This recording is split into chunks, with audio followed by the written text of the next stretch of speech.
Bonsoir. Il me tardait de te retrouver. Ce soir, nous voyons la mission.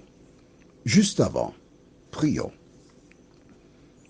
Saint-Esprit, qu'il est agréable pour nous de revenir sur la parole, mais qu'il est surtout rassurant de savoir que tu nous accompagnes dans la compréhension, de nous aider à appliquer tout ce que tu nous enseignes. Au nom de Jésus et pour ta gloire éternelle. Amen. Pourquoi la mission? Rappelle-toi, écrit dans le cahier, 1 Roi chapitre 17. C'est bon? Verset 1. Je lis. Élie le Tishbite, l'un des habitants de Galahad, dit à Akab, « L'Éternel est vivant, le Dieu d'Israël, dont je suis le serviteur. Il n'y aura ces années-ci ni rosée, ni pluie, sinon à ma parole. » Dieu avait donné cette mission à Élie. Il a fait la commission. Puis, Dieu lui a dit d'aller se cacher quelque part. On écrit dans ton cahier toujours, 1 Roi chapitre 18, verset 1. Donc le chapitre qui suit. 1 Roi 18, verset 1. Bien des jours s'écoulèrent, et la parole de l'Éternel fut ainsi adressée à Élie. Dans la 3e année, va, présente-toi devant Akab, et je ferai tomber de la pluie sur la face du sol. Au chapitre 17, tu as vu qu'Élie est parti lorsque Dieu le lui a dit. Il a délivré le message, puis il est parti se cacher.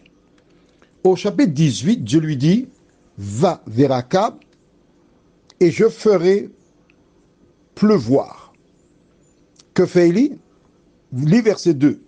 Et Élie alla pour se présenter devant Akab. Chaque fois que Dieu s'adresse à Élie, il obéit. D'accord? Donc c'est un missionnaire. Quelqu'un qui est à l'écoute de Dieu et qui ne fait pas sa volonté, mais seulement ce que Dieu lui donne. Il s'est présenté et nous avons vu ce qui s'est passé. Nous revenons à notre verset de base, c'est-à-dire 1 Roi 18, versets 36 à 38. Au moment de la présentation de l'offrande, Élie le prophète s'avança et dit, « Éternel, Dieu d'Abraham, d'Isaac et d'Israël, que l'on sache aujourd'hui que tu es Dieu en Israël, que je suis ton serviteur, et que j'ai fait toutes ces choses par ta parole.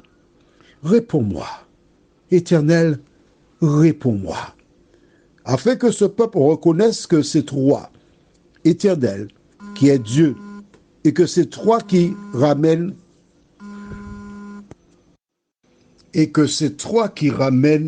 leur cœur. »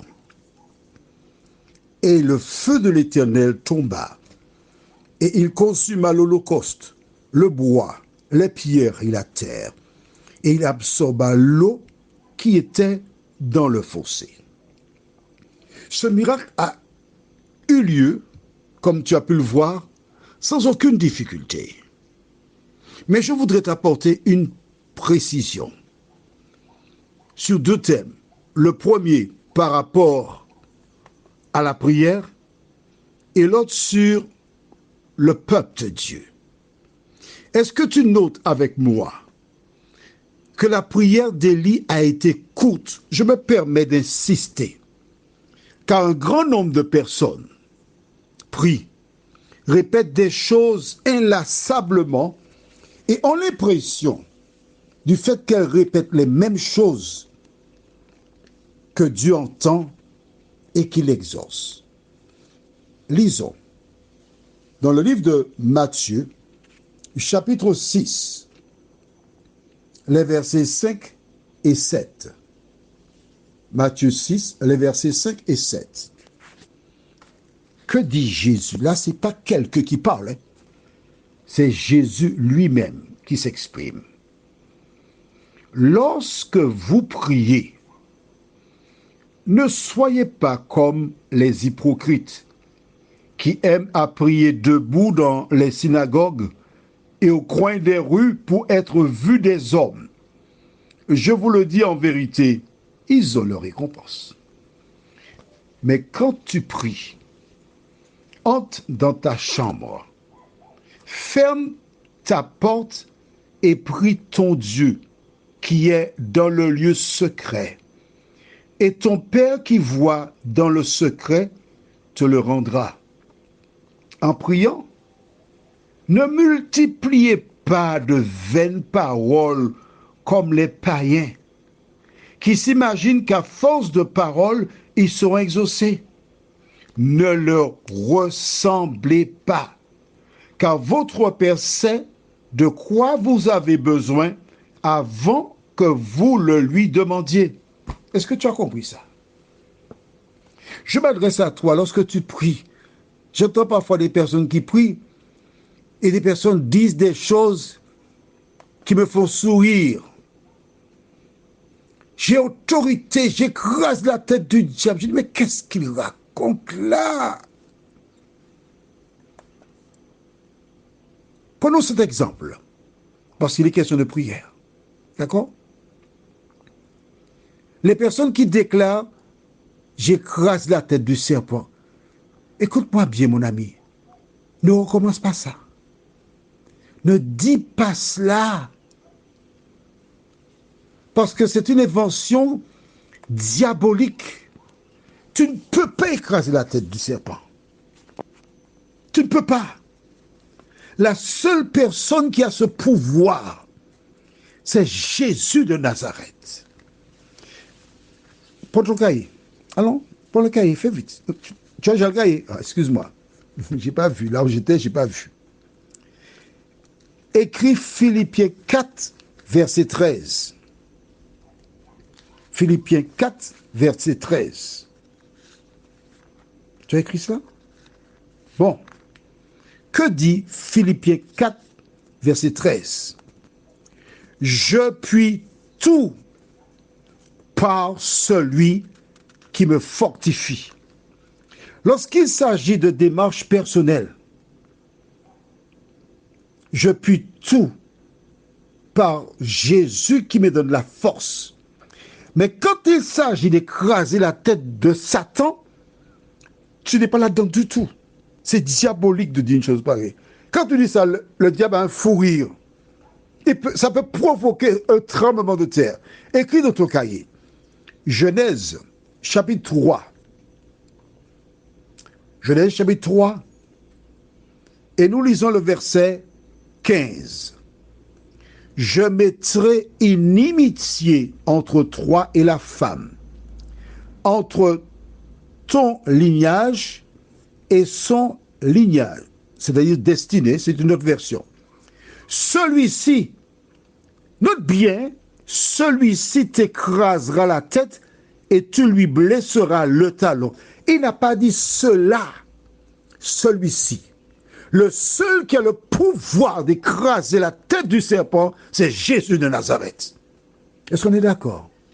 Est-ce que tu as compris ça au moins? Est-ce que tu as compris ça? Les gens racontent des histoires, des blagues, mais c'est seulement Jésus de Nazareth qui a le pouvoir d'écraser la tête du serpent. Donc quand tu entends des gens dire cela, ou bien chanter, « M'a crasé le diable, m'a crasé le diable, ne fais pas ça. Ne fais pas cela. La Bible te dit que c'est Jésus seul qui écrase la tête du serpent. On est d'accord? Tu sais que tu es une bonne élève ou un bon élève? À partir d'aujourd'hui, lis la Bible et ne répète pas ce que disent les gens.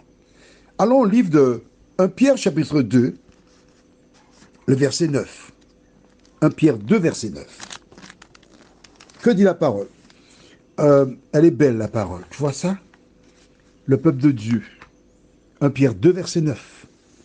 Vous, au contraire, vous êtes une race élue, un sacerdoce royal, une nation sainte, un peuple acquis. Acquis comment? Par le sang de Jésus. On parle de chrétiens. Pourquoi faire? Afin que vous annonciez les vertus de celui qui vous a appelé des ténèbres à son admirable lumière. Lorsque le peuple d'Israël était en Égypte, par sa fidélité à Dieu, il en est sorti. Mais la manière miraculeuse par laquelle Dieu l'a fait sortir d'Égypte, toutes les nations aux alentours ont eu peur d'eux. Parce qu'ils démontraient qu'ils avaient un Dieu puissant qui n'avait pas de limite. Lorsqu'ils arrivèrent près de Jéricho pour prendre cette grande ville, la prostituée qui hébergea 2 espions déclara: nous avons appris comment vous avez fait et nous avons peur, nous tremblons. Ils ont peur. Aujourd'hui, notre monde a besoin de femmes et d'hommes qui font partie du peuple de Dieu, conscients qu'ils ont une seule mission: représenter Jésus de Nazareth, afin que les femmes et les hommes se donnent à lui avant qu'il ne soit trop tard. Prions. Notre Seigneur, notre Dieu, le missionnaire Élie est arrivé sur site. Sa foi en toi a permis de faire éclater ta gloire.